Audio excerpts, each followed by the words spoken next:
NFC action, big game in Georgia this week. Hey, follow up the Saturday SEC title game in the same locale for the Vikings and Atlanta. The Falcons laying 3, the total 47.5. 3 big injuries are going to go a long way, I think, in this game, guys. You've got Desmond Trufant, Brian Poole, both questionable for that Falcons secondary. Devonta Freeman also questionable. Yep. Dave, I'm not sure Atlanta is the better team, even on their home field in this particular matchup. They've been piling up a lot of close wins against so-so opposition. I can't back in here laying points, and I know favorites are 49-23 the last several weeks. Well, they're not. That's not 100%.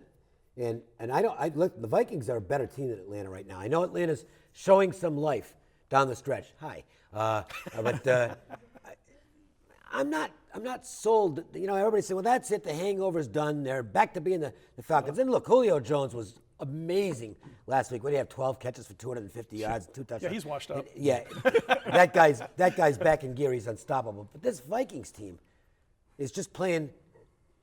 You can't say perfect football, but right. Boy, it's not far from it. The Vikings are getting less attention than the Eagles, and I suppose with good reason because the Eagles are winning in spectacular fashion. And you still look at that Vikings team and you say, well, they still lost the running back, and it's still Case Keenum. Case Keenum's playing great football. He's not making mistakes. He's managing the game really well. And that's all you want to do with a terrific defense like them. Don't give it away on offense. Marco, as it turns out, not only is he not giving it away on offense, he's winning games for them now on offense. His confidence level's through the roof. You kind of like what the coach is doing as far as teasing with Bridgewater. I think it's been a good motivational factor for Keenum to keep him sharp. I think the Vikings have a real good chance to go on the road and slip out of here with a win. Well, I can't argue with anything you said. In Case Keenum, Case Keenum, ironically, he started playing his best football the minute they put Bradford on IR and they activated Bridgewater. By the way, quick, Bradford's done there. Yeah. I actually think he'll retire anyway. Keenum might be on the blocks too next year. He's playing for a job also right now. If Bridgewater does come back and is 90% of what he used to be. But you know that I'm a situational guy, and everything has been going so good for Minnesota. And you look at what they did the last 2 weeks. They came off the Rams game, which that was the game that week on the schedule, and it gave them the inside track to at least the number 2 spot as far as home field advantage. They follow that up with go on Thursday. Now they get a couple extra days, but they played on Thursday at Detroit. That win, guys, that sewed up the division. They got a 3-game lead in the NFC Central North with with 5 games left. They're not folding with no Aaron Rodgers in sight. Detroit can't get out of their own way. And, well, Chicago's been out of it since the second week of the season. So they locked down the division. This is a spot where I think Atlanta gets the job done. I like Atlanta a lot here. I know they haven't beat great competition, but you can only beat who's in front of you. What I like is that they have won 4 out of their last 5 games since. And when did that start? After the New England game. I think they were so much entrenched in that revenge game against New England that the couple weeks leading up to that, that's all they were thinking about. Does it bother you at all that this is their only real test since the Patriots? I mean, they've been, and all the wins have been really close. So they had the Detroit win, which you know well. Right. Oh, yes. And which could have easily been a Detroit win if not for, well, I was on them too. Happy holidays. I'm sure I shared in your grief that particular day. Not only that, but our super contest card was hit by that one also. Yeah. But I just look at this and I'm thinking, boy, they've been just piling up close wins that could have gone either way against so-so opposition. So I get what you're saying. The one thing that scares me, and the reason I said it doesn't matter that they've been playing against so-so opponents and beating those teams closely, college football, it matters.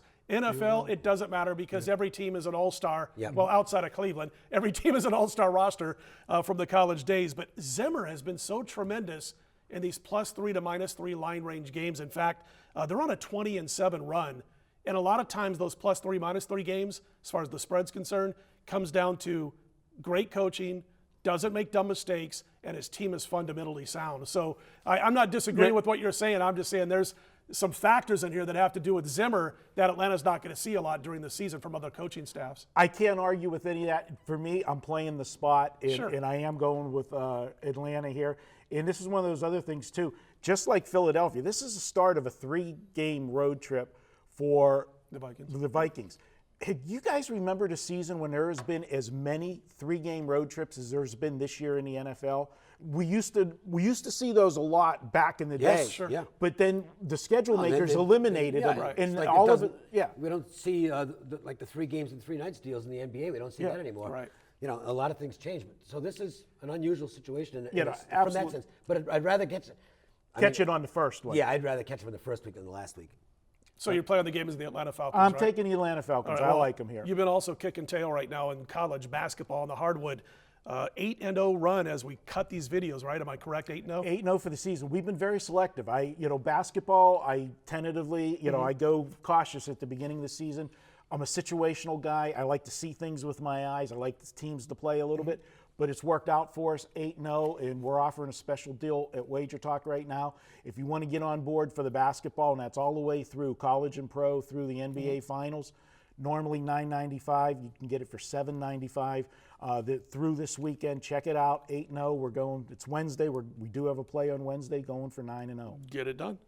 If you like these videos, all you got to do, hit the thumbs up button, subscribe to our YouTube channel, share it with your friends, watch the WagerTalk videos every week. Don't forget $2 Tuesday. Hottest capper going as of that day every week is featured for $2. You get to play. Marco won his on Tuesday. I won mine a couple of weeks ago.